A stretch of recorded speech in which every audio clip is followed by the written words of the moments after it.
Netroots Nation, hello! It is so good to see you. It is so good to be back with my community. From those of you that I've known for 20 years to all the new friends that I'm going to make this weekend. My name is Melissa Ryan, and I am here tonight as a proud member of the Netroots Nation board. I'm also a longtime attendee, all the way back to when we still called it Yearly Co's. I want to welcome you to tonight's keynote. We have a powerhouse lineup of speakers, and looking over the list, I know that each one will challenge us, fire us up, and call us to action. I write a newsletter that some of you might have heard of, Control, Alt, Right, Delete. Thank you. Each week, I cover the MAGA movement and how it exploits the tech platforms to deploy hate, harassment, and harm against marginalized communities and anyone who gets in the way of the MAGA agenda. I also consult with nonprofit and advocacy organizations on these same issues, helping them build resilience against the MAGA right. Today, I want to talk to you about the future that MAGA wants and how we beat them. Everyone in this room knows the stakes couldn't be higher. That's why you're here. We could talk for hours about the horror show of a second Trump administration or Project 2025, but I'm guessing y'all are up to speed, right? So here's what you need to know. Democrats are trying to win elections. The right is planning to seize power by any means necessary. The MAGA right doesn't believe in laws or norms, only exploiting them. They've run for office and built power at every level of government, and they're not afraid to use it.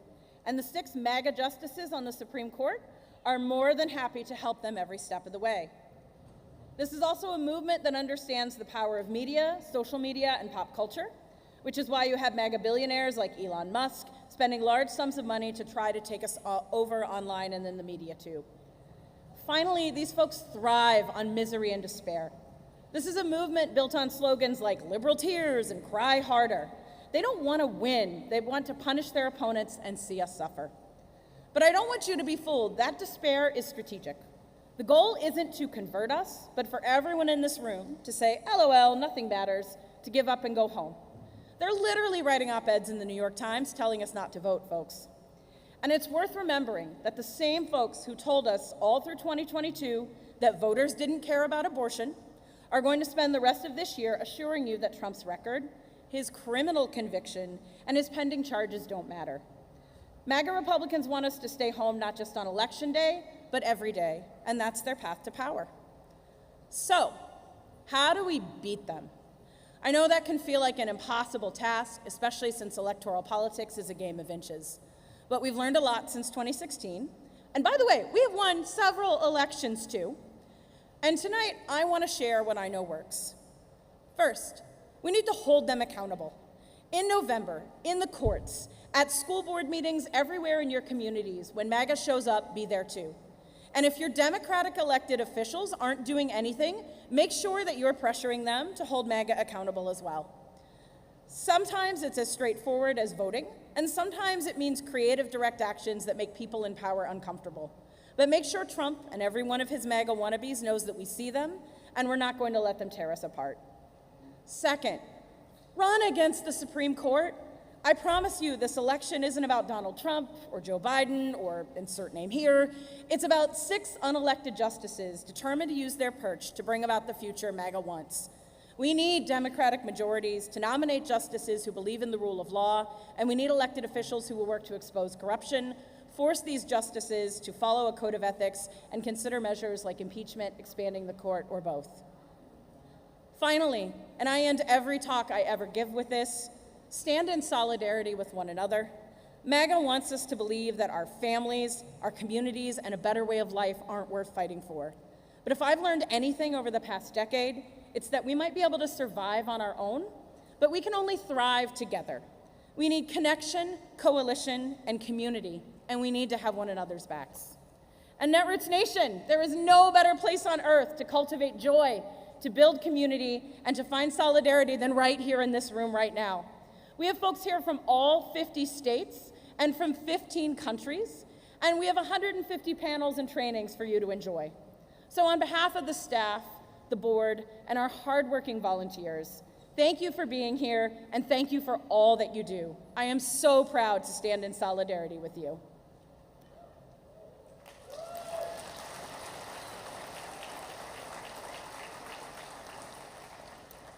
It is my privilege to introduce our first speaker tonight.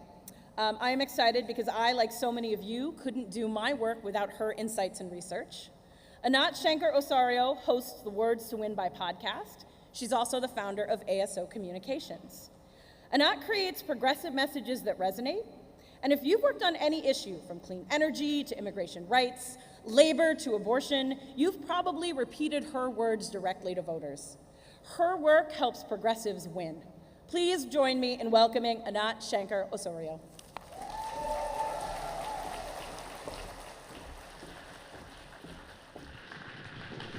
Hello.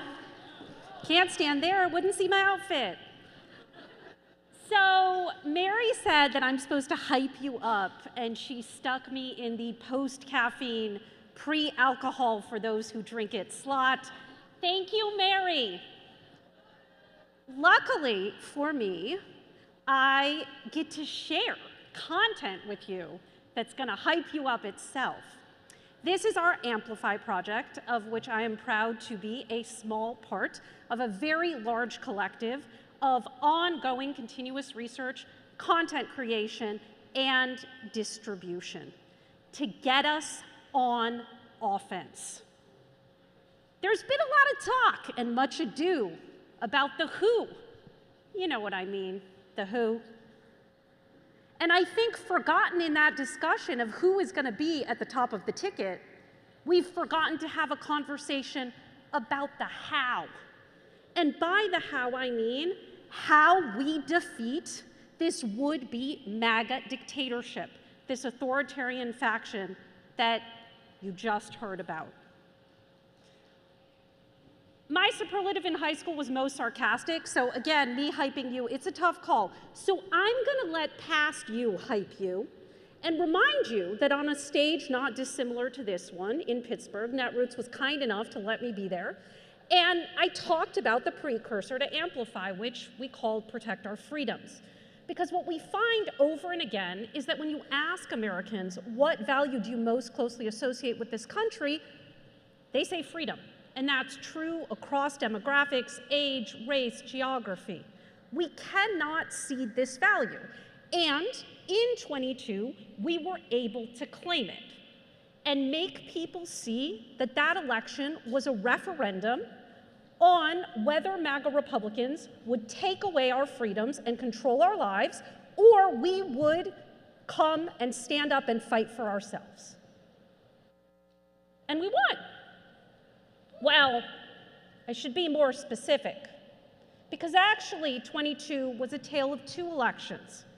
An election that in 15 states saw historic turnout on par with 2018, which is all the more remarkable because we were in the incumbency. And in those places, candidates and groups made MAGA focal and made it clear that people had to turn out and turn up and pay attention and engage in order to protect their freedoms. In the other 35 states, turnout was, as predicted, anemic, and Democrats actually lost, which is how the House slipped out of our grasp. And so here we are, 2024. More testing, more checking, including on overarching slogans. And we have arrived here at this branding to create a signal to break through all of the noise, a repeated trope that we can use over and again, no matter how we're campaigning. Our freedoms, our families, our futures. We do this work understanding not just what we need people to think, but how they're presently feeling and how to move them along the emotional continuum required. How are people feeling? How are you feeling? Thank you. That's right. Well, whatever it is you're doing, we need to hang out with you, because most people, they're not feeling so great, unfortunately. And in fact, what we see is a lot of doom and a lot of despair. And this amazing person aside, I mean, are you even really a Democrat if you're not constantly in a despair cycle? I don't know. Sort of our brand, right? Resting despair phase. So what it's important to understand is that yes, the voters that are at highest flight risk for us, the disaffected Dems and the swing, they're feeling down and out, much like perhaps many of us. But despair is actually an intentional strategy. The ultimate aim of an authoritarian faction is actually to erode our will to resist in the first place. Because if we're still fighting, if we're still pushing back, if we're still claiming, that's costly for them. They actually have to expend energy. And so we have to disrupt that doom loop. In today's news, corporate price gouging, new abortion ban. Yes. Doom. That's all there is. Nothing can stop it. Doom! We know things feel bleak right now. We can all feel Helpless. Useless. I will suck them into despair. But buck the up. Wait! I need the powerless! Come on. Ah, thanks. We decide what comes next. We have made history before, and we will do it again.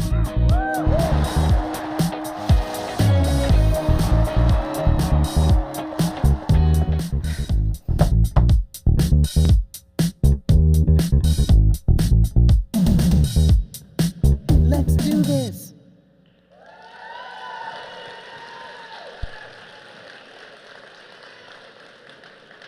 We make some pretty fucking great apps. And they're all free, and they're white labeled. You can use them. So let's go back to the overarching story we need to tell. And again, as I said before, absolutely essential that we claim freedom. This is probably most familiar to us already in the realm of abortion, where I would argue this has pretty much been our message since the horrendous Dobbs decision. And there are many ways to inject freedom into this debate. For example, Dear Layla, you're only 2 now, but I'm writing this letter to the future you who's all grown up. I want you to live in a country where you have the freedom to make decisions about your body. Things feel so uncertain these days. I don't know how to solve everything, but there's one thing I can do. I can vote and get others to vote too, for real leaders who care about our freedoms. And that makes me feel like I can protect you and the family you might decide to have one day. Love, Mom.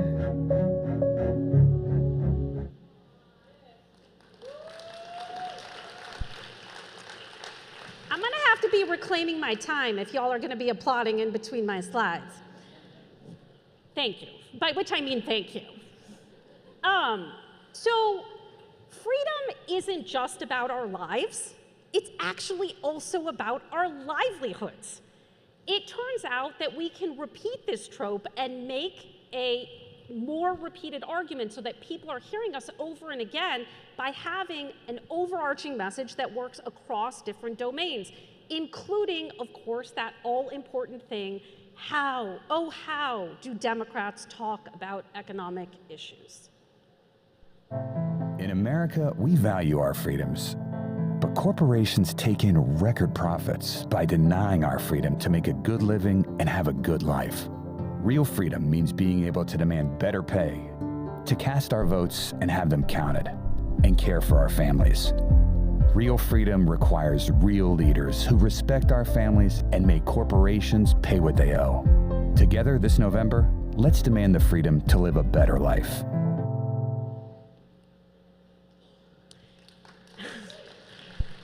And for whom do we want that freedom? For our families. Just like we cannot let them claim the mantle of freedom, they once upon a time tried to grab family from us under family values, which of course means straight white people who are married and have sex, but not very often. We can't let them have families either. And when I say we can't let them have families, and when I say we need to go on offense, I mean across issues, including, again, that bête noire, the economy. What we find over and again in our testing is that when you ask voters who is better for, quote, the economy, it's annoying, it's frustrating, it's untrue, but they credit Republicans, the majority do. But when we ask them who is better for your family's economic well-being, Democrats take that prize among both swing and surge voters. We do not need to be having the opposition's argument, because here is a secret. The economy's not real. It didn't go to karaoke last night. It's not taking you to dinner later. It is merely a convention by which we measure human activity. People are real. And so if we are running around touting macroeconomic indicators and saying, the economy's great, the economy's great, the economy's great, to a person who has more month than check, that can't help but sound like quit your bitching. Or even, you might be doing something wrong because the economy's great, so why are you struggling? Instead, we have to cast ourselves clearly and thoroughly on the side of people, and also understand that it's not a hero's journey if there is no obstacle. If you simply say to people, we gave you $35 insulin, they rightly rejoin, why just insulin? I'm not a diabetic. Why $35? You have to make it clear that you had to get in the ring and fight pharma, and not just pharma, but all of the Republicans on their payroll to do it. Family is also absolutely integral to another argument that we find ourselves flummoxed in making: immigration. They may drive you crazy, but everyone knows that. Oh no, the Republicans got to the Wi-Fi.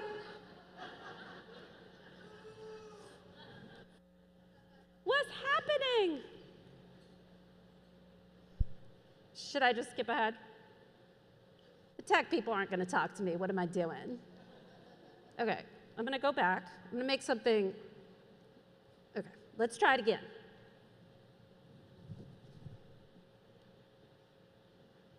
I think it's just... They may drive you crazy, but everyone knows that family comes first. And whether you grew up together or you came together from worlds apart, being with family is everything. President Biden knows this. That's why he signed an order ensuring Americans won't be separated from our undocumented spouses, because love makes a family. Thank you, President Biden. We have been trapped for far too long in a noxious set of two stories about immigrants, one from our opposition that they are villains, and another from a very, very well-meaning set of us that they're victims.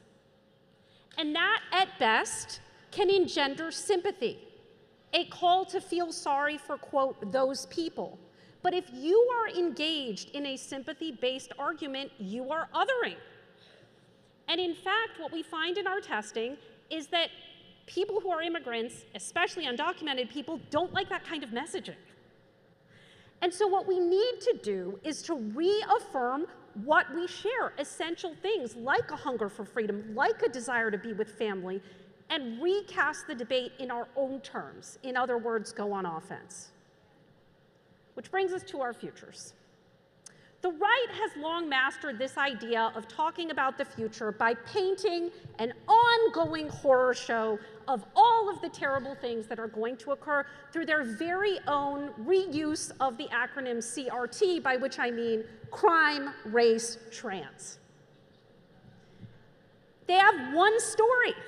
They just keep cycling through the characters. They select a scapegoat. They don't want their people getting bored. And they ask you to consider that other as an ill on society and the reason you can't get a job, or the reason why your neighborhood isn't okay, or the reason why your kid's school is not good, or the reason why the hospitals are overcrowded. Because they need to shield from view the fact that actually they're screwing us all. And not in the fun way. So this has left us over and again. I don't know why. This is nothing new under the sun. This is what they've been up to forever. It has left us flummoxed time and again, when in fact we have a tested, vetted, effective way to respond, which is not remaining silent on issues that are essentially human rights and justice, which is what they are, nor is it parroting our opposition by presenting ourselves as Republican light, and then wondering why our disaffected base voters say both sides are the same. There is a way to go on offense. Why is this happening to me? I'm sorry. Okay, going back, going forward. I swear this worked in the rehearsal.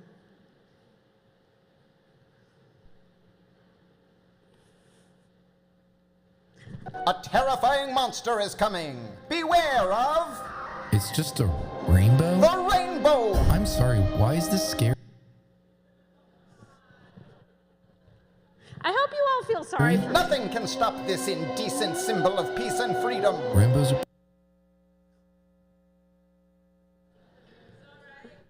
pretty beautiful, though. Republican lawmakers want you to stay afraid, so you don't notice everything they're doing to you. I feel like that's the scary thing. Can we edit this?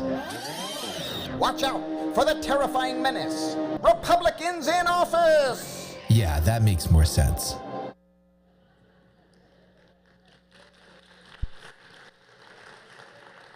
We need to call out their lies, not repeat them, and make clear not just what they're doing and saying, but ascribe motivation. Make it clear to our viewers the why behind it. That the reason why they go after whichever group they've selected for that moment, take your pick, is so that we point our fingers in the wrong direction and don't see that actually they're the cause of our problems. One of the things that we hit upon early on in testing, which we've been at for a very long time, is that any time in focus groups we would talk to voters about, well, Trump is this, Trump is that, Trump is like this, and fill in a characteristic, it would automatically garner a response from these disaffected folks and the swing, yeah, well, Biden is. And the way they would end that sentence, often not so great. If you want to feel good about America, I don't recommend viewing focus groups. So we have to shift away from Trump is sentences plus characteristic toward making clear his agenda, i.e. Trump will do. The challenge that we have is that when we present that agenda, newsflash, people don't like it. When we show them Project 2025, when we show them his clips, when we talk about what he and his ilk have said, people don't like it. But often what they say back to us is, but it's never gonna happen. I have come to call this the credulity chasm. The way that we manage this is by making sure that we are not just heaping upon people the dark, horrible possibility. Because the human brain is created to try to tune out stuff that is too overwhelming to take in. High climate change messaging for I have forgotten how many years. You have to make sure that when you present this agenda, it feels tangible and personal, and it feels like they are the ones who get to decide whether it happens or doesn't. What if a decision you make this year determines whether you get to make future decisions? Over what happens to your body? Over who you can love? Over whether your vote counts?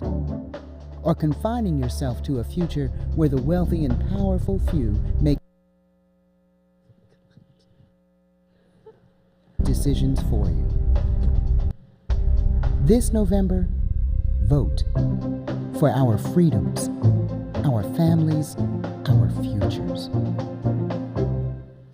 We see over and again, not just in the US, but in Poland, in Brazil, in all of these fights against authoritarian forces, that we have to shift the conversation away from the election being about which candidate you want to being about which country you want.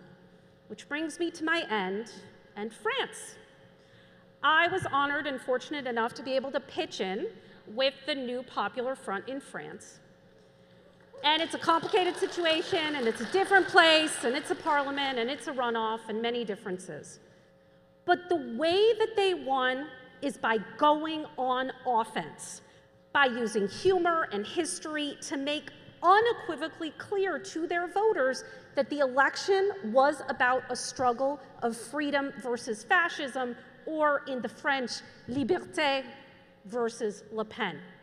They were able to hold together a very fractious coalition across left and center left by telling people over and again, it is better to fight among family than to face fascism alone. And that is what we need to remind ourselves. Thank you.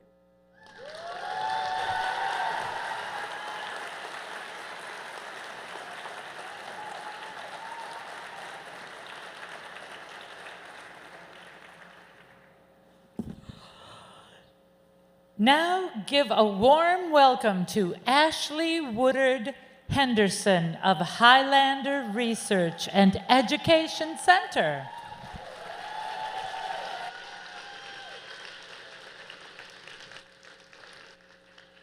Hey, good people. Listen, I flew way too long, way too early for that tired ass hello. We'll try that one more time. Hey, Netroots Nation. It's a little better. Hopefully, by the time we get to the bottom of my 10 minutes, you'll understand why I think it matters that your response is a little more enthusiastic. So I have a whole bunch of notes. We'll see if I actually read them. I want to ask your permission for something first. Is that okay? All right, can I tell the truth? Can I tell the truth even if it makes you mad? Okay. Can you promise that you will text me instead of emailing Mary if I say something that makes you mad? In fact, I'm going to give you a phone number. You ready? To my sweetheart, I promise it's not my personal cell, but it is one that I answer. 423-295-8221. 423-295-8221. If you get mad at me, text me. Don't email Netroots. Got it? All right. So, you know, I had all these grandiose thoughts, random but synthesized into something that I thought would hopefully also help put some pep into your step as we move towards what will continue to be probably the most important election of my lifetime. Do you think it's the most important election of yours? Yeah. Okay. So, and I also recognize that it's been really noisy over the last 3 weeks. Have you felt like you're being made to be confused and distracted and overly emotional since the debate? Have you felt that way since before the debate? Yeah. So I want you to bow your heads and close your eyes for a second. I promise it's okay to do because I see people watching on the outskirts and I'm going to keep my eyes open as well. But I want you to just trust me for a second. Close your eyes. Close your eyes. And I want you to think about the person that you love the most in the world. See their face, faces. Maybe it's your kid. Maybe it's your lover. Maybe it's the crew that you roll with, your organization. Maybe it's your community. For the dangerous homosexuals in the room, maybe it's like the folks that you dance with at the club. Right? For the religious folks, maybe it's your faith community. Just see them. Feel in your body what it feels like to be in their presence. When they're loving you the best and you feel the most loved, and when you can reciprocate that love the most. Right? You feel them? You see them? Yes. Do you? You feel them? You see them? All right. Do you feel like you've been the kind of leader that they deserve over the last 3 weeks? Yeah. I hear you, Mama. Raise your hand, wave at me if you feel like you've been the leader they deserve over the last 3 weeks. We got some folks. Raise your hand if you feel like, nah, man, I didn't do it. It's me. It's me too. And you know why I feel that way? Well, that might be what we talk about today. I feel that way because I think if we were being honest, whether you identify as a Democrat or not, because I know there's some secret closet socialists in the room. I see you, I see you, I see you, I see you, I feel you, love. You might have been who I saw when I closed my eyes. Let's be honest. It's kind of our fault how we got here too, right? Everything Anat said about the right and how foolish and fucked up they are is right. But we also did it too, right? Both the left, the progressives, the liberals, our inability to work together, our inability to build strong bases that we're accountable to consistently. Some of this might be on us. Am I lying? Okay. So let's be honest. There's some conversations that we need to have, and we need to have them urgently. We need to have a conversation that's rooted in truth and love about the fact that we are scared and confused about power. We fear it. We don't understand it. We don't know what it is or who's got it, who should have it, how to get it, what to do with it, and how not to abuse it. That fear, that confusion undermines our ability to develop and carry out successful, multi-tactical, multi-sectoral, ecosystem-wide strategies, to identify tactics, to build alignment necessary for us to get what we want on the timeline that we need it, which is like yesterday if we're talking about democracy. Y'all can be mad, it's okay. I want to tell you another thing. Some of us are grieving and mourning in this moment. You want to know why? I'm glad you asked. It's because some of us took democracy for granted. I was just in Denmark for about a month, almost a month, with my family, both my work family and my bio and chosen family. And the folks in Denmark kept being like, man, how'd y'all get here? And I'm like, the same way you could get here if you keep believing that democracy is a given and you don't continue to fight for it. Okay? And wait, I see a whole bunch of marginalized and targeted people in the room, so let me back up. The U.S. has never been a democratic country for many of us, for most of us. But what little democracy there is, because it's a practice, it's not just a state of being. What little there is, we got because of movements that were led by people that look and live and love like you. Every good thing the Democratic Party ever is or ever will be is because of you. You're doing it. Democracy isn't a value, it's a practice. I want to be real that MAGA is waging a self-described war to gut and undermine the wins that I just said you've made and your people have made toward a more perfect union. And worse, they're revolutionizing government to impose fascism on all of us. If you don't believe all of us, let me tell you, I'm from the great state of East Tennessee. As goes the South, so goes the nation. Isn't an opinion, it's a fact. And we've been telling y'all this was coming for a while. What impacted all of us in a winner-take-all state where if I vote for Joe Biden, it's not going to matter. All the delegates are going to go to Trump anyway. That's been true for forever, and we've been telling y'all it was coming. So I want you to look around yourself. I want you to mourn that the purpose of this place hasn't lived up to its promise. And I want you to grieve what our own responsibility is to it. I promise I'm going to preach you up because I promised Mary I would, but I got to be honest first. I want to be honest that sometimes we shit talk instead of having principled struggle. It's probably even happened in a little bit of time we've been Netroots Nation this week. We have different assessments, we have sharp opinions, and we have strong emotions. That can either be our superpower, or it can leave us even more siloed and fragmented than we were before this electoral cycle. And guess what? Some of us are going to have to work together in 2025. Some of us are going to have to work together in 2025, regardless of what happens. We have to engage each other like that might be true. We have to be accountable to each other and to each other's communities. All right, now I'm about to give you an opportunity to shout. You ready? I'm going to lift you back up now that I've dashed all our dreams and beat us up a little bit. I want you to remember who you just saw when you thought about who you love the most. And I want you to feel your body and your mind and your spirit grounded in what you also already know in your bones. We gotta be MAGA. We've gotta be Trump because Trump is at the head of that fascist, authoritarian, Christian nationalist, white supremacist, patriarchal, ableist, blah, blah, blah, blah, blah movement. You should be excited about beating fascism. And I want to be clear that what is true today that was true the same night of the debate where half of the internet was going butt crazy was that the only viable way to beat Donald Trump is to vote for a Democratic nominee because we have a two-party system. And the left that I love, the left that I'm responsible and accountable for, hasn't built the power to outdo the Democrats just yet, but I'm working on it. I love y'all that are making a way out of no way inside the Democratic Party, and I'm trying to do even better than that. But for now, what we've got is the Democratic Party, guys. It's a concrete assessment of concrete conditions. And what is true today that was true the day of the debate, which was true before that, is that it's either going to be Trump, or it's going to be Biden, or it's going to be somebody else that's a Democratic nominee. That was true yesterday, today, and will be true tomorrow. So we should get our focus back together on the fact that it will be one of those three options and get the job done.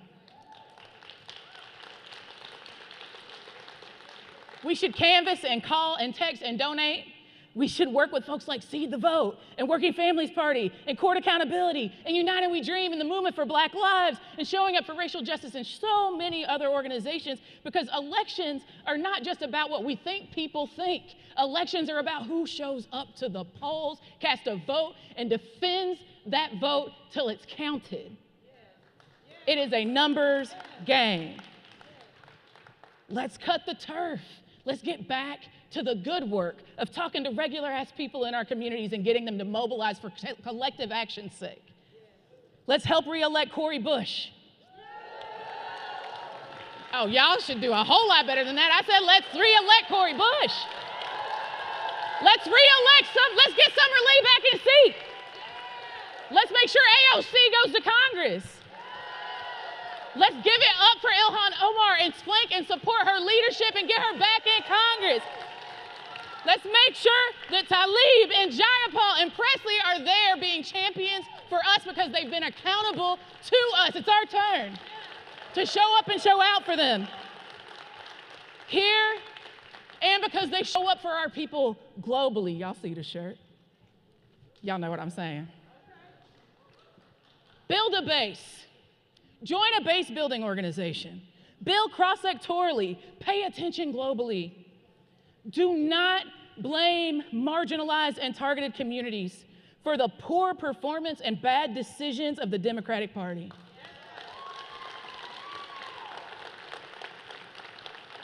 Be bold, y'all. When I ask regular people what they want out of their leaders, they said audacity to believe that we could win, right? Be radical, get to the root cause of these problems, especially when we're creating them. And remember that as goes the South, so goes the nation is not an opinion, it's a fact. If we leave out any of, oh, is there a Southerner in the house? We gotta remember that trust Black women is a practice, not a value. And Black women have been saving the Democratic Party for centuries. They're telling me I gotta wrap up, comrades, so I'm gonna be quick. The Black revolutionary Frantz Fanon once wrote that each generation must, out of relative obscurity, discover its mission, fulfill it, or betray it. It's one of my best friend's favorite quotes. I'm gonna say it one more time. Each generation must, out of relative obscurity, discover its mission, fulfill it, or betray it. So we need to lead like our loved ones' abilities to live in healthy, sustainable, and equitable communities, to live thriving lives and not just to survive fascism, is actually dependent on our leadership in this moment. I want you to again remember who you love. I want you to think what might happen if we don't do that. But more excitedly, I want you to think about what happens if you actually take the call to be responsible leaders on their behalf in this moment. What might happen? What utopian vision might become more possible because of your commitment to valued, principled leadership in this moment? Audacious, bold, radical, I would dare say revolutionary leadership in this moment. We might fuck around and win. In fact, we often do. And that winning would make it possible for us to build a new way where our descendants don't just lead trained up to be good fighters, but inherit the power to govern from a place of love Govern from a place of boldness, govern from a place of power and respect for all and abundant love for self and community. Is that what you want to do for the people you love? I don't believe you. Is that what you want to do for the people that you love? Get up if that's what you want to do for the people you love. Get up if you believe that the power of the people can overcome any hate that the right is throwing at us. I want to see you rise if you believe that with your leadership, us being, if we are really Netroots Nation, that it will be us that puts fascism down for the last time. I want to see you on your feet. If you believe that it will be Netroots Nation that brings about beloved community in our lifetime, because anything less is unacceptable. It's our turn, good people. I can't wait to see you there.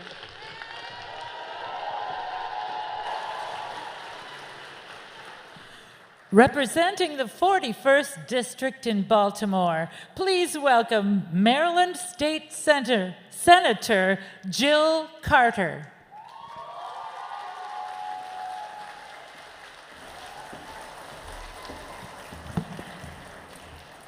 Good afternoon. I am so very honored and excited to be here. It's my first time being at Netroots Nation, so thank you for the warm welcome. I want to welcome you to my city. I was born and raised in Baltimore City, educated in Baltimore City. It's my city. I love Baltimore City.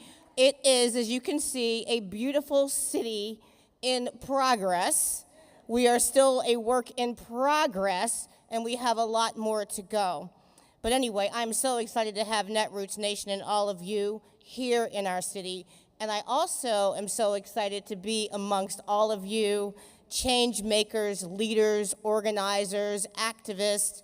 When I was talking to my friend, who I think you all heard from last night, colleague Gabriel Acevero, I was like, you know, I'm not like, I'll just tell you, I'm not like you, Gabe. You know, I'm more into the policy and more than the political stuff and the politician stuff, and I don't really love the public speaking part of it that much because I'm too much of a truth teller, and I never can tell the truth. And he's like, Jill, these are your people. You can tell the truth here. So I'm excited about that. For almost 20 years, I have been a member of the Maryland General Assembly, first in the House of Delegates, and now I am one of 3 black women in the Senate of Maryland, and I am the only practicing attorney in the Senate of Maryland. And so, my background necessitates that I'm going to talk to you about what I'm going to focus on today. I want to say, though, I'm not only a daughter of Baltimore, I am a daughter of a civil rights organizer, a lead organizer and activist here in Baltimore whose name was Walter P. Carter. And I stand on the legacy of my father and all of those incredible trailblazers that were involved in the greatest human rights movement of all time on the planet, which was the 1960s movement for civil rights in America. And so, we all know, everyone here knows, and I think, oh my God, the last speaker was so impressive, and she's so great, Ashley Woodard Henderson, and I heard her say about America realizing the promise. Everybody here knows that America has not lived up to its promise, and neither has, frankly, the great state of Maryland. And so I want to talk a little bit about that, and while I know that you're from everywhere, I think that we have to realize that only when we get progress in individual states are we going to push the needle forward all across this country. And so, in Maryland, we have the largest, we have a 2/3 majority Democrat legislature, okay? We have 2/3 of all legislators in Maryland are Democrat. Our House Speaker is a Democrat. Our Senate President is a Democrat. Our governor is now a Democrat. We have the largest number of members of a black caucus in this entire country.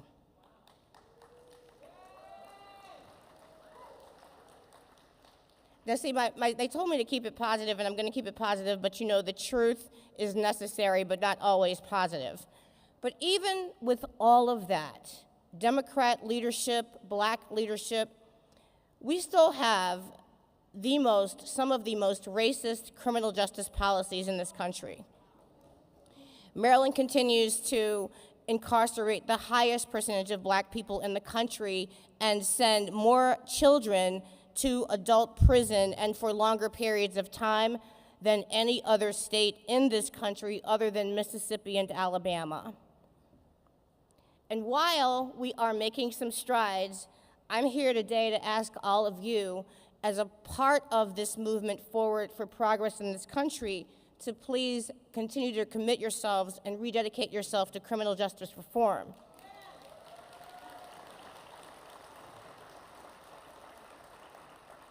If we don't have criminal justice reform, if we continue to allow those policies that fostered mass incarceration to continue unabated, if we allow those vestiges of the war on black, brown, and poor people, the over-criminalization of black, brown, and poor people to continue, we will not be able to move forward.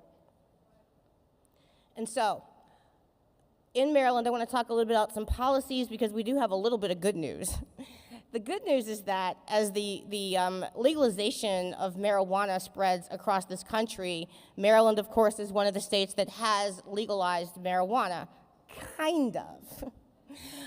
While we have done some good stuff in the legalization of marijuana, and one of those things is the social equity license that is available to people, and another is that the legislature was able to foster a policy that's going to allow for jurisdictions most greatly impacted by the overcriminalization to have their residents benefit financially, money being invested into those communities. And so that is definitely a positive step that other states should look to Maryland as an example on.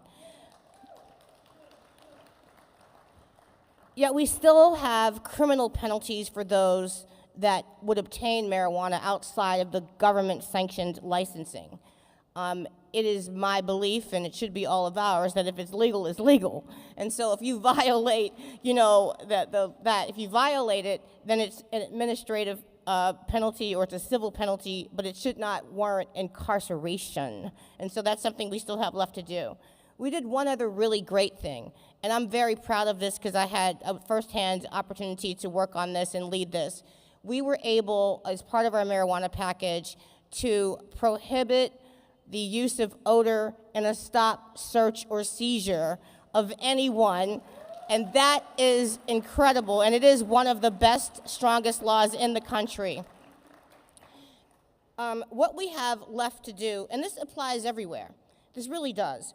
When I say that we have the mass incarceration and we incarcerate more people, what I'm seeing, and I think we're going to be seeing this across the country, no one is a fan of illegal guns or gun violence. But what we have to guard against is doing the same thing on guns that we did on drugs, which is make the war against poor black and brown people on the street that are often in a position where they feel like they have to protect themselves. The war should be against the gun manufacturers and the black market dealers and the mass volume dealers that are causing the influx of these guns, these weapons, into our communities that are perpetuating the violence. That's where the war has to be, at the top. You have to do the money trail, okay? That's where you get to the real culprits. Finally, I want to talk a little bit about something that people don't talk about too much anymore. After the George Floyd movement in our country, Maryland was among the states that passed what we call the most sweeping police reform legislation in the country. And briefly, it was pretty good stuff. However, I don't know if any of you are seeing this anywhere else. Even though we passed some really good laws on paper, we're finding that there's no political will to actually make sure that they are executed. And so, for example, we passed something called Anton's Law, which allows for the public disclosure of police disciplinary records, but it's not working. And for 2 years now, we've had a task force to try to make it work, but it continues to come into a block. And so it's time for me to begin to wrap up a little bit. I'm so happy to be sharing with you. I could talk forever about these subjects. But why do we have what we have? When we have all of these Democrats, we have all of these black people, and we still have these oppressive laws. So I'm gonna tell you what I did recently, and Kendrick Lamar said it best, because they not like us. Because they not like us. And what I mean by that is, and Nina Turner has said years ago, any old blue just won't do. So yeah, I know the fight in this country is for democracy and for our lives, and that this election is so challenging and so difficult for so many of us. I, for one, cannot wait for this election to be over. I don't know about you, but because we gotta get on with it, we gotta move on. Whatever the fate, we have to still stay true to our course, because we know that whenever we organize, when we organize and we tell the truth, and our organization is based on truth, we know that we win.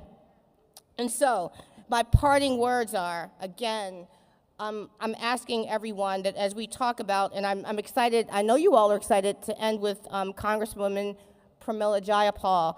I'm excited about her, I follow her, I support Medicare for all. I think that one of the things we can do, since it's all stalled in the Congress, is we can work on the individual states. Like Maryland has the ability to pass Medicare for all. We could do that here, and we've had legislation, but it's stalled. And so, finally, all the Democrats, all the black people, we rule here. We are still not getting all of the progress that we should have. And I think that efforts should be put on Maryland to make Maryland realize its true promise and live up to the moniker of progressive state of Maryland, okay? We're not progressive enough. So finally, thank you very much for having me. When we organize, we win. Peace.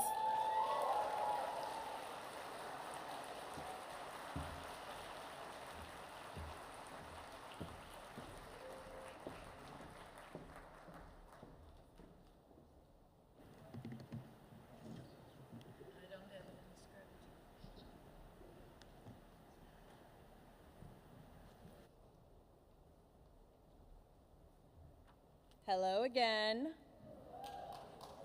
So earlier, I promised y'all some powerhouse speakers. I think we've delivered. Oh, come on, a little more. There we go. But we're not done yet. I have the privilege of introducing our final two speakers tonight. Congresswoman Pramila Jayapal is the chair of the Congressional Progressive Caucus, which represents more than 50% of the Democratic caucus in the House. She's also the vice chair of the Congressional LGBTQ Equality Caucus, where she is the co-chair of the Transgender Equality Task Force. She's a longtime ally to all of us at Netroots Nation. I am an admirer, and I'm also proud to count myself as her constituent. But first, before we hear from Congresswoman Jayapal, I'd like to welcome a man who has been at the forefront of the current labor revival, UAW President Shawn Fain.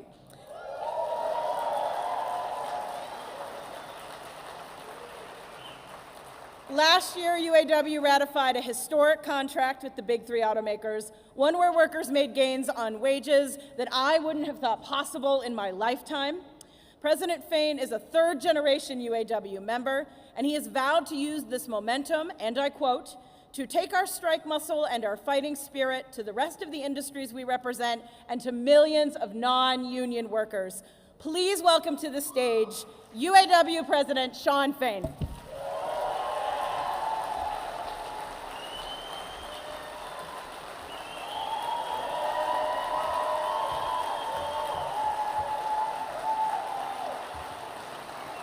All right, thank you. Thank you. Hope I don't knock this over. Look, it's good afternoon, Netroots Nation. And I am honored to be here as president of the International UAW, representing over 1 million workers, active and retired, and standing up for the working class. You know, I was asked to speak about what's at stake in November, and it's hard to overstate how consequential this November election is. It's clear that Donald Trump in the White House would be a complete disaster for the working class. That's all the clap for that?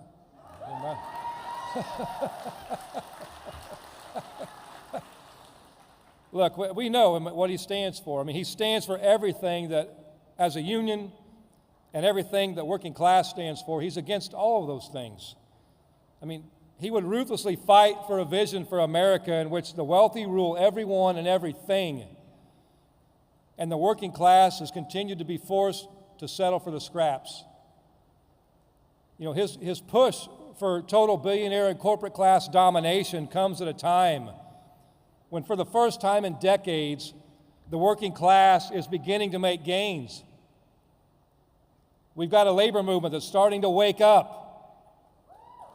Yes. We've got a president in the White House who wants to stand with the working class, and we've made incredible gains over the past 3.5 years with this president.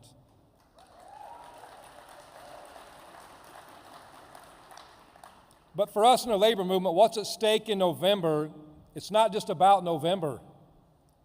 What we win or lose now will impact every single contract negotiation in the future, every new organizing campaign in the future. It will determine whether we go forward or backwards as a nation for a generation to come. So what's at stake to me is very simple. To me, humanity is at stake.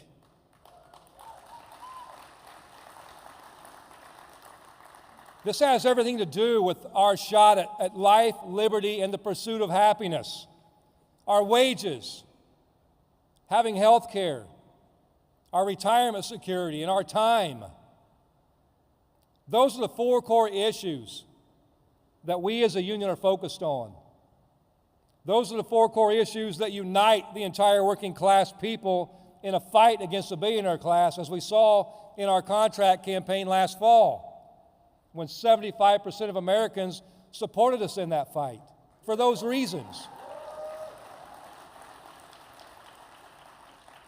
And those are the core issues in the pursuit of a dignified life for everybody.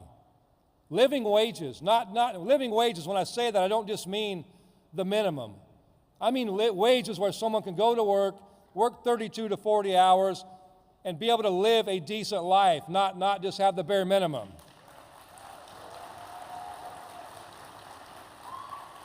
Adequate health care. I mean, how many of us, we see people bankrupted because of an accident or a sickness or a diagnosis they're not expecting. Retirement security. You know, retirement insecurity is one of the biggest issues in this nation right now. 60% of Americans have zero savings for retirement. Not because they're irresponsible, not because they don't want to save money, but because the pay is so damn low in this country, because the top keeps taking all the profits, that there's nothing to save.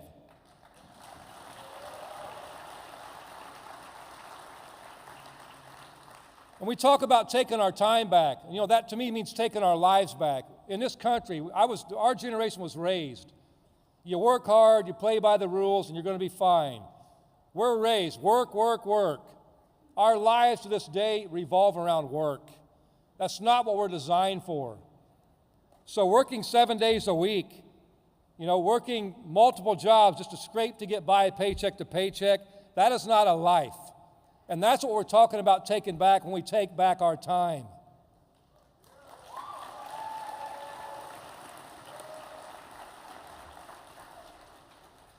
Get that out of the way. So those are the issues that the billionaire class desperately want us not focused on. The dream and the scheme of a man like Donald Trump is that the vast majority of working class people who literally make our country run will remain divided. That's how they win. They want us to not unite in a common cause to take on the billionaire class. That's the billionaire game, to divide and conquer. They divide us by race. They divide us by gender, by who we love. They divide us by what language we speak or where we were born. They divide us by the common thread nowadays is border security. We don't have a crisis at the border. Well, I checked that. We do have a crisis at the border, but it's not a security crisis. It's a humanitarian crisis.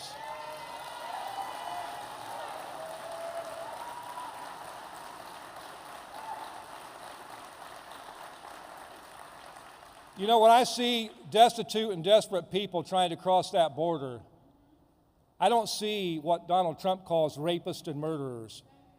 I see human beings. And what I see is my grandparents.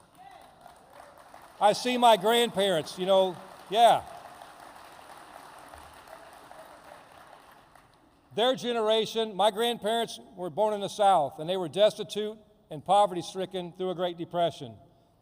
They had to cross state lines to find a better life. And when they came north to Indiana, they got jobs in the UAW with GM and Chrysler.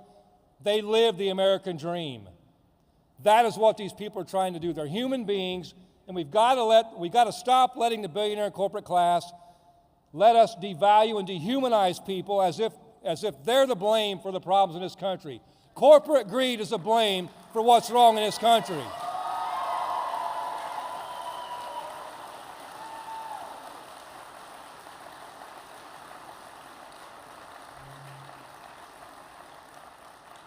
So they divide us to keep us weak, and they distract us so we don't ask the right questions. Where do the profits go?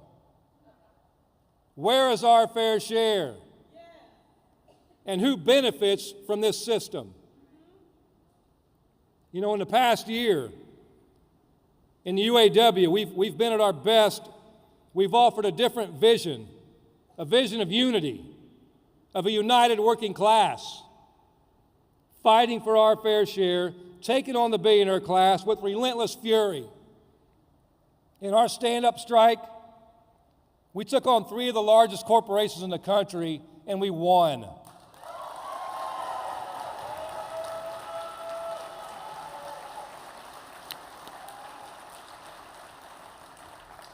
You know, and how do we do that? The first thing we did, this wasn't just about the UAW. We united the entire working class. It was about auto workers, but it's also about the reality of every worker in this country and what they're going through. As we were talking about these things, about being left behind, about low wages, about working longer hours. Everyone identifies with that, whether you're union or not. That's why 75% of Americans got on board with that, because that's what they care about. We spoke the truth about stagnant wages, about inadequate health care, about retirement insecurity and taking our time back. We spoke about how in the most prosperous times in this nation's history, the working class has been left behind. And we stood up and we fought for dignified life on and off the job. The second thing we did was we gave the corporate class hell in the process. We hit them with the UAW they haven't seen in my lifetime. That's right. We put our foot on the gas and we never looked back, and we showed our members in the world that it's worth fighting for.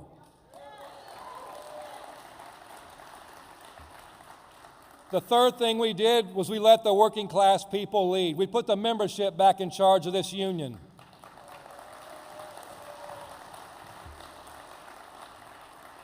We gave our members the information and the tools and the courage to stand up for themselves.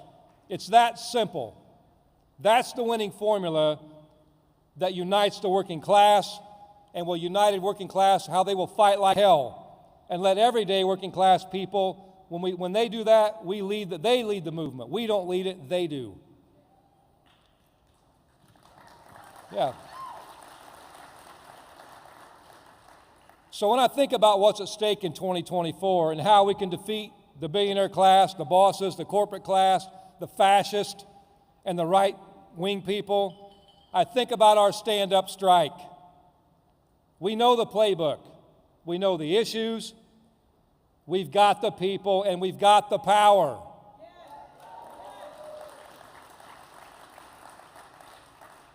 In this election, As many have said, we are fighting to save democracy itself. And it's worth saving. But I'm not just talking about a vote. I'm talking about real democracy.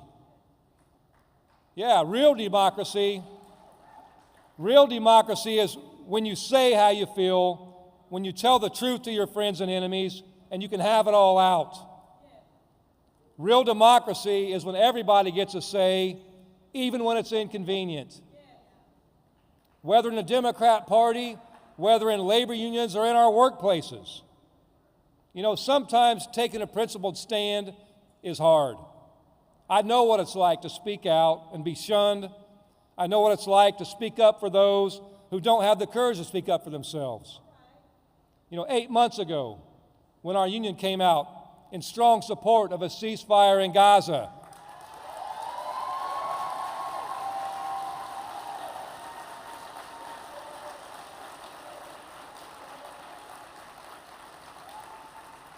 you know, when we came out and said that, a lot of people, you know, it wasn't popular, and a lot of people said, stick to your membership, stick to building cars. But you know, democracy is about sticking to your principles. You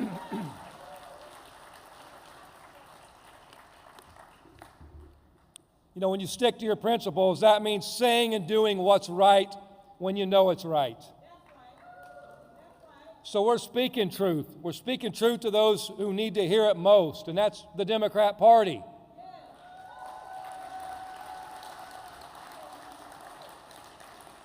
You know, in this election, we can't put our heads in the sand and hide from reality. We tried that in 2016, and it didn't work. Real democracy and real leadership is about not being afraid of the truth, even the hard truths. In a real democracy, we aren't afraid of retaliation or embarrassment for speaking our minds. We aren't afraid that if we don't have the right education or background, that we don't deserve a say. That's what's wrong in this country.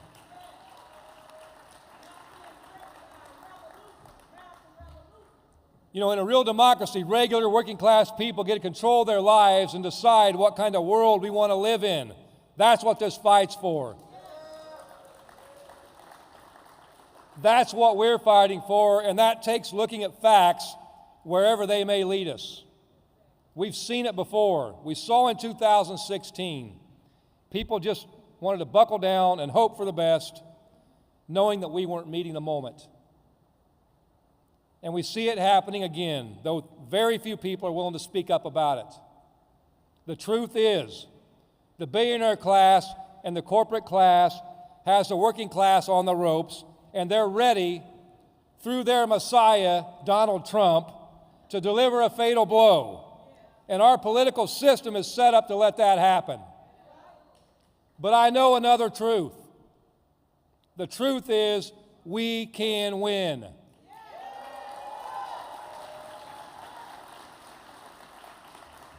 We've got a lot more fighting to do and a lot more winning to do. And after our stand-up strike victory, we decided to set our sights on an even bigger goal. We've lined up our contracts for May 1st, 2028, May Day.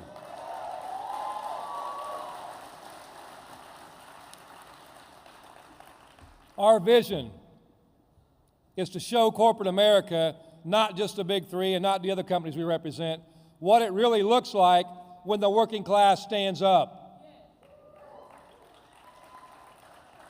So we're preparing for a general strike in 2028 to demand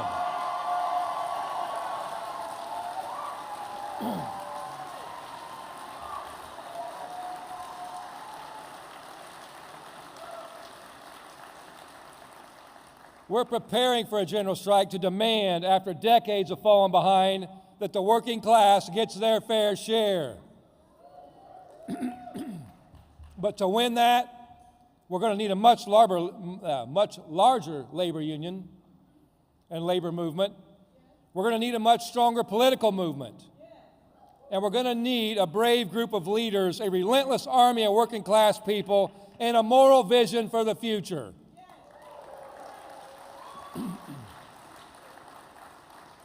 You know, when I look around this room, I know we have everything we need to win. We know everything we need to win. And we have every reason to fight like hell to win. So there's really only one question left, and that is, are you ready to stand up? I know you are. I say this every time I speak, and I got to say this again. This is our generation's defining moment. And we need to meet this moment. We need to stand up and take our lives back, not just for our generation, but for future generations. So thank you. Thank you.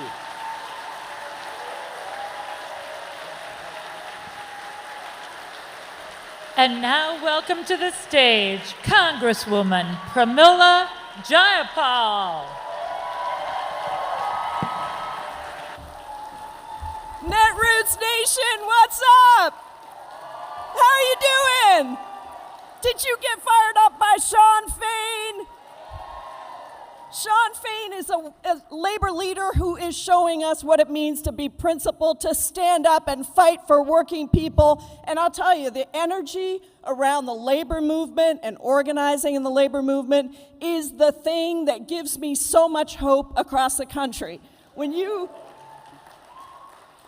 think about it, and I live in Seattle, which is the headquarters of Starbucks, and the Starbucks Workers United is organizing a national contract for all of those stores and showing us a new way to do sectoral bargaining, really pushing us to think. But you think about the UAW, you think about Starbucks, you think about all the places across the country where workers are realizing their power, and they're standing up and they're fighting for what they deserve. And that, to me, is showing what it looks like when we use our collective power to win.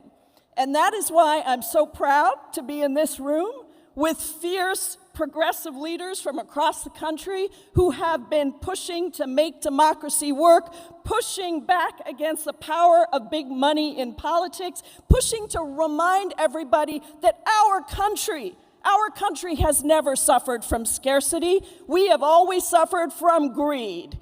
And we can change that. Now, I know things are tough right now. We're all feeling it, and we can't ignore it because we see it every day in our in our communities and all the countless ways. I certainly see it on the House floor where MAGA Republicans are trying to arrest Merrick Garland or bring freedom to our appliances, even as they take away freedom from our people across the country.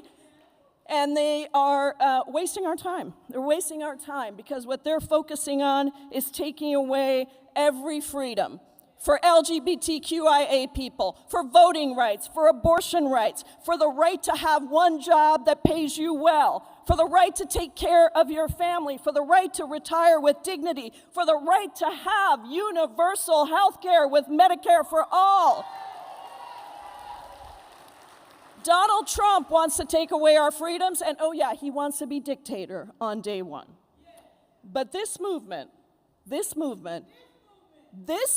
sister, we are not going to let that happen. Is that right? And we know how to fight back because we have done it before. We have taken on some of the biggest, most powerful special interests, and we've defeated them time and time again. And so today, I just want to spend my few minutes talking to you, reminding you about how our progressive movement has been able to do so much to take us forward and to progress, and what our victories have meant for millions of people. But then I also want to be real, because I'm always real and honest, about what we're still facing, because the stakes are really high and the cost of failure is overwhelming. And then finally, I want to talk about how we're going to win, and what we're going to need to do, and why you and your work is so important. Now, some of you know this. I'm an organizer.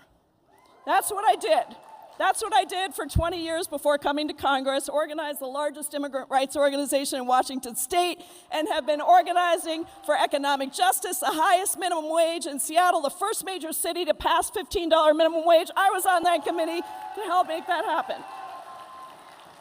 And I never wanted to be in elected office. I really didn't. I never wanted to be in elected office because I thought that the place where change happened the best was on the outside. But then I realized something. I realized that we needed to start organizing inside Congress, inside elected office as well. And we needed to use elected office as a platform for our organizing, and we needed more organizers on the inside and the outside. And that's exactly what I've been doing for 8 years. The Congressional Progressive Caucus, which I'm proud to chair now, is the largest it has ever been in history. But most importantly, we have exercised our courage muscle. That's what I call it. It needs exercise.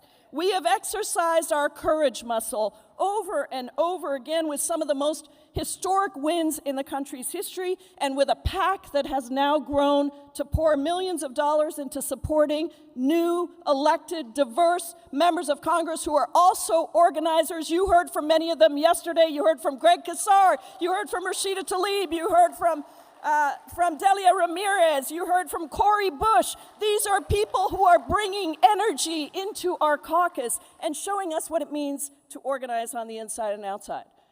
I don't want you to forget that it was our movement that pushed Democrats from Joe Biden and the White House, the Senate, to embrace our agenda. Our progressive agenda that Bernie Sanders and Elizabeth Warren championed during the 2020 presidential campaign, an agenda that was about working and poor people across this country, an agenda that reminded us that we all deserve, it's not just a right, we deserve universal health care, college for all, expanded Social Security, union power, a fair tax system, clean air, clean water, a planet that survives our kids. We deserve all of that. We deserve it. This is not some crazy left-wing radical agenda. This is what humanity demands of us. And I don't want you to forget that when the negotiations happened, it was the Progressive Caucus, along with the progressive movement of organizations outside, that held the line and insisted on passing through the House over and over again against the wishes of our leadership even, the infrastructure bill and Build Back Better through the House. And you're right, we didn't get Build Back Better passed through the Senate. We were just 2 votes away. But what is important is that we were only 2 votes away. We teed it up, and had we not passed that, we never would have passed the Inflation Reduction Act, with the highest investment ever in taking on climate change, with the first ever American Climate Corps creating 20,000 jobs for young people to preserve our planet, with Justice 40 for the first time, 40% of all our federal investments going into the communities that are most disproportionately burdened. And how about in those negotiations with the CHIPS and Science Act, that I sat down and negotiated with Commerce Secretary Raimondo on behalf of the Progressive Caucus, that corporations who do stock buybacks don't get federal money. Now, Elizabeth Warren and I are having to do some accountability, let's say, and actually make sure that that doesn't happen. But this is the first time we even had it in writing to be able to do the accountability that we are doing right now.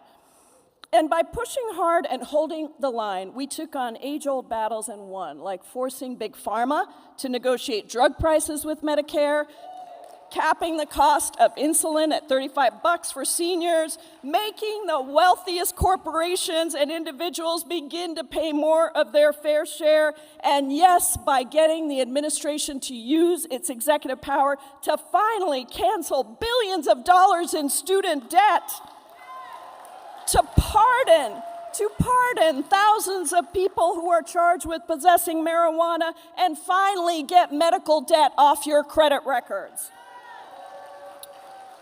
We finally increased funding for NLRB so they could crack down on union-busting companies. And we increased funding for the IRS to crack down on tax cheats. In fact, the IRS just put something out that said that with our investment, they have collected now over $1 billion from those wealthy tax cheats who are trying to evade their taxes. All those Republicans and even conservative Democrats kept yelling that these investments in working and poor people would destroy our economy, that we would have huge unemployment. But that is not what happened. What actually happened is we're down to the lowest level of unemployment that we've seen in over 50 years. We've seen that when the tax code is fairer, it gives us money to invest in things like education. And when you stand up and take on big pharma, you do lower the price of drugs for everyone. What's important about what our movement, is putting forward, though, is not just pieces of legislation. And I think this is the thing I want to communicate today. It is actually about a totally different approach. An approach where we say government can actually work for the people. We can put our thumb on the scale, and we can tip that scale to the benefit of poor people and working people across this country. We can say that poverty in America is not a personal failure. It is a bad policy choice, and we can fix it by putting our thumb on that scale. So we have the answers, and I'm proud to be the leader with my sister Barbara Lee and the Poor People's Campaign of the Third Reconstruction Resolution, which really puts all of this together, right? This is the resolution for the vision for how to end poverty in this country, to address the interlocking injustices of systemic racism, of economic injustice, of poverty, ecological devastation, and the denial of health care, of militarism and the distorted moral narrative of religious nationalism. Our movement, we have the answers. We have fought for them. We've achieved more in the last few years in making the case for our theory of change than we have in decades. And it's because you refuse to give up. You put aside perfection and you fought for real progress. Not incremental change, but real progress. You came together and you said, let's build the largest, most powerful coalition that focuses on organizing inside and outside, and let's get this done.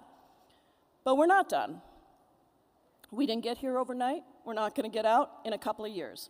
Donald Trump's Project 2025 is a takeover that threatens democracy, our freedom, and our economy. It's not just an idea. People, it's 1,000 pages of a manifesto that is so extreme that Trump himself is now trying to say that it's not his. And to that, I say bullshit, and excuse my French. Let me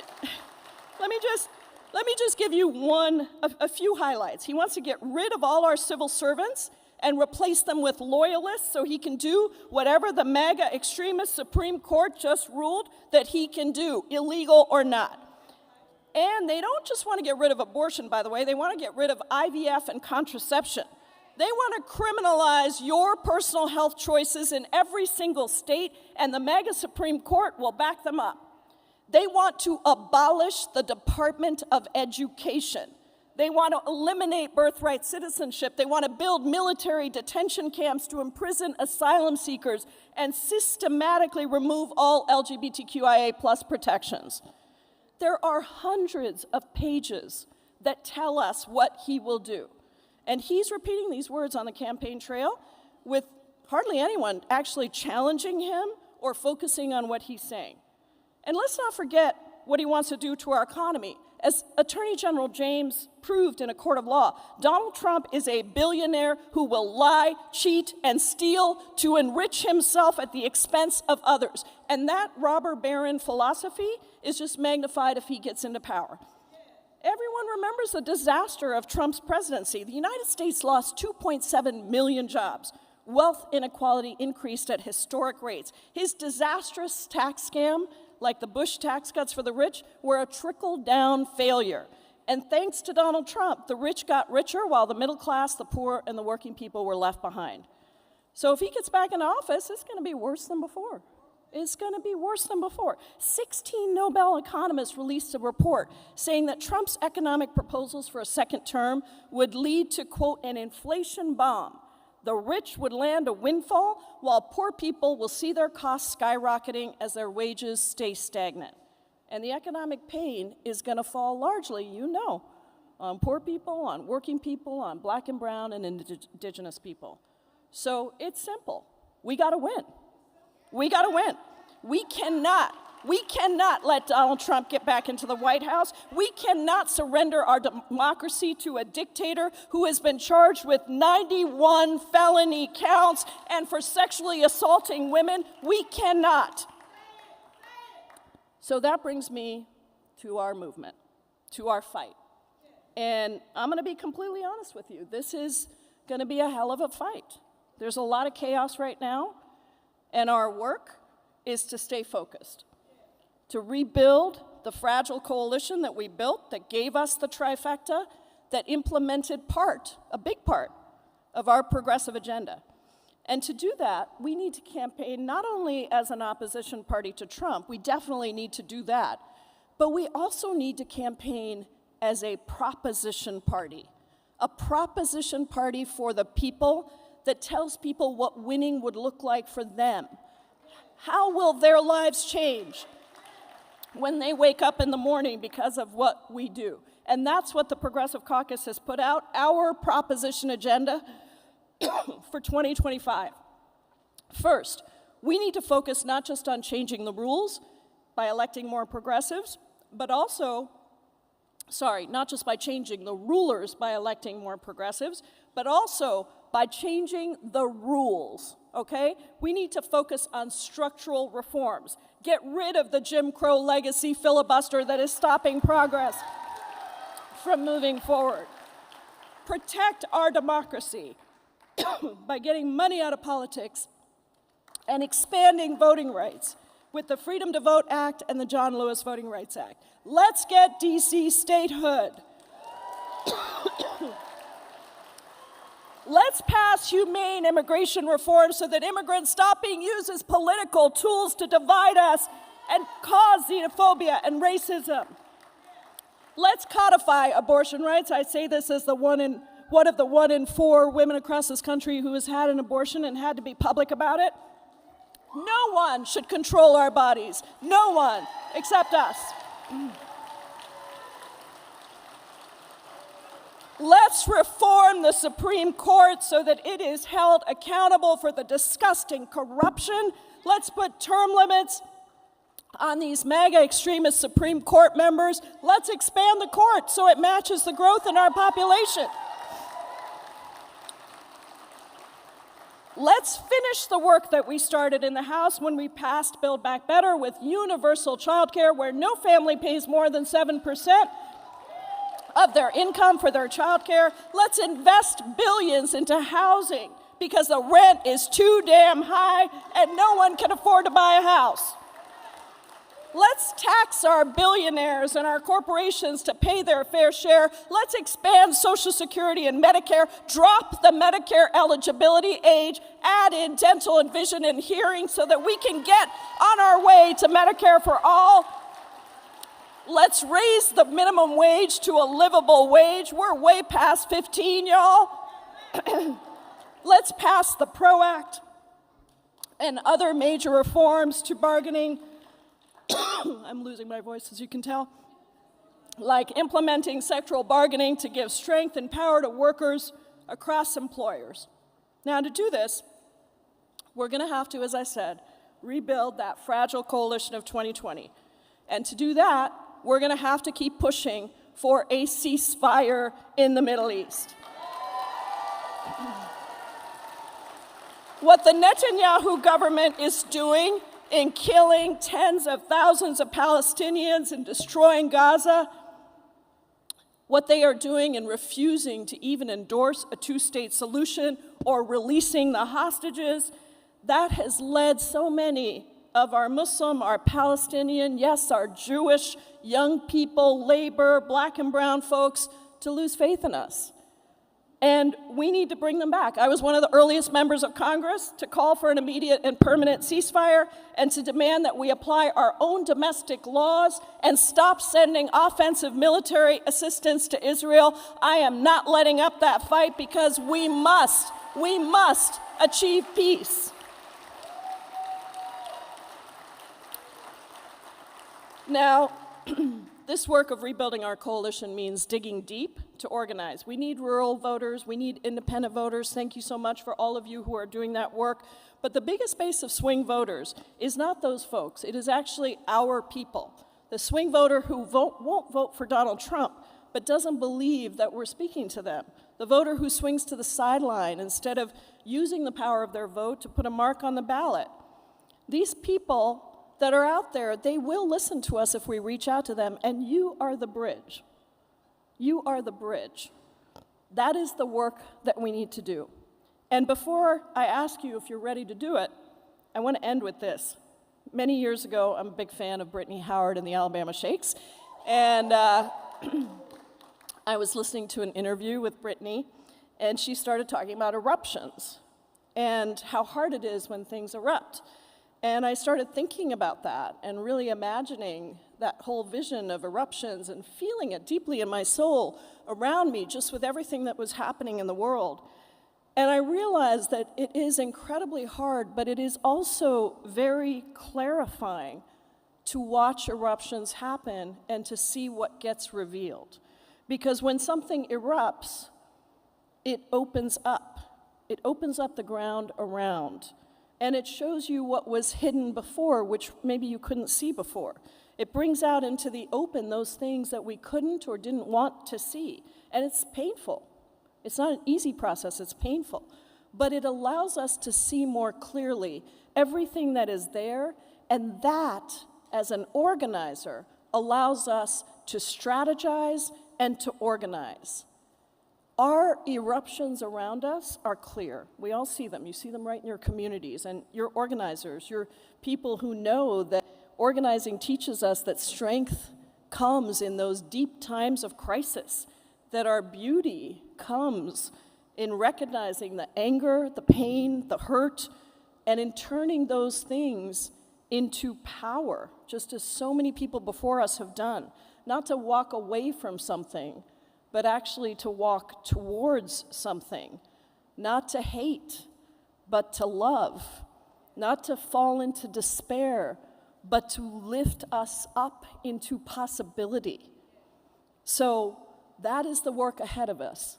And I want to ask you if you are ready to win. Are you ready to organize? Are you ready to put love and generosity over scarcity and fear? If you're ready, we're going to end with a chant. I'm sure you know it. Ain't no power like the power of the people, because the power of the people don't stop. Don't stop. Ain't no power like the power of the people, because the power of the people don't stop. Ain't no power like the power of the people, because the power of the people don't stop. Thank you, everybody. Happy Netroots.